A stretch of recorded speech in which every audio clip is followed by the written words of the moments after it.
The LSAT has changed. For the first time in over 30 years, the LSAT will not have the logic game section. Starting in August, they're replacing it with a second scored logical reasoning section, which raises the question, will the August LSAT be harder? Will the logical reasoning in particular be harder? Today, I'll walk you through the recent changes and what they mean for you. For those who don't know me, my name is Steve Schwartz. I've been teaching the LSAT since 2005, and I personally increased my LSAT score from a 152 to a 175. Now, the LSAT has undergone a number of different minor changes over the years, such as the inclusion of rule substitution questions in logic games, the inclusion of the dual or comparative reading comprehension passages in reading comp starting in June 2007. But the biggest change is starting this fall, August 2024. LSAC is replacing the logic game section with a second scored logical reasoning section going forward. For those who aren't aware, LSAC was sued by some blind test takers who contended they were at an unfair disadvantage because they couldn't benefit from diagramming the way that other test takers could. LSAC fought them, but ultimately settled the lawsuit and agreed to develop a new version of the test without the then current logic games section. And they said, you know what? We're not going to replace the logic games. We're just removing them entirely and adding more of what we already know works, namely a second scored logical reasoning section.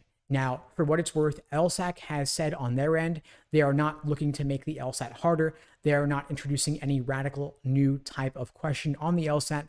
They're just adding more of what has always been on the LSAT, another section of logical reasoning.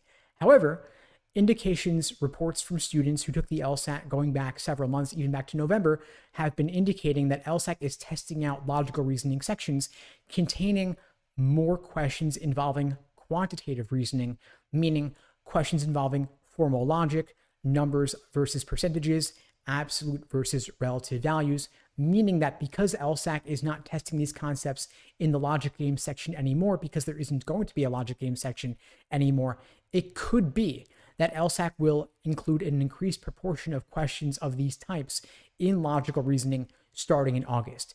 Now, this is, again, not going to be some radically new question type. These questions have always been on the LSAT going back to 1991, but we may see more of them on the test, meaning it might be a good idea for you to give these questions a little bit more attention than you otherwise would have. LSAC is testing your ability to recognize that a large percentage could still be a very small number, and a large number could still be a very small percentage. So, for example, if we were to say that there are tens of thousands of people taking the LSAT this year, you might think to yourself, tens of thousands sounds like a lot of people, could fill an entire auditorium, for example, could fill a whole football stadium maybe, but that is still a small percentage of the population of the United States of over 300 million, or the population of the world of over 8 billion, right? So tens of thousands might sound big if you're talking about a small town, but it sounds insignificant if you're talking about the population of the entire world. So LSAC is looking to test your ability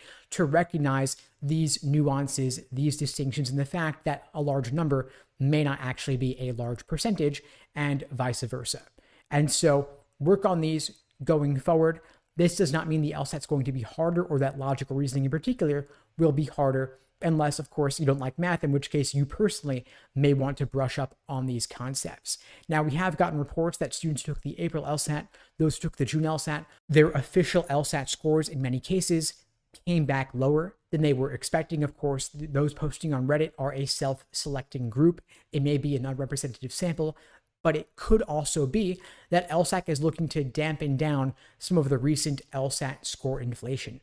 LSAT scores have been increasing across the board over the past several years, in part due to the temporary LSAT flex format, and then more recently, due to the fact that LSAC has become a lot more liberal in granting accommodations for things like extra time. And so LSAC could be adjusting the raw score conversions to reduce some of the folks getting astronomically high LSAT scores, just that medians don't increase too much. They do want to maintain their percentiles where possible, because percentiles have been changing. It used to be that you had to get a 173 to score in the 99th percentile. Now you need to get a 175 to score in the 99th percentile. So they don't want to get to the point where you got to get a 177 or a 178 to get that same 99th percentile. That could be what's going on, which could mean that the raw score conversions are changing over time.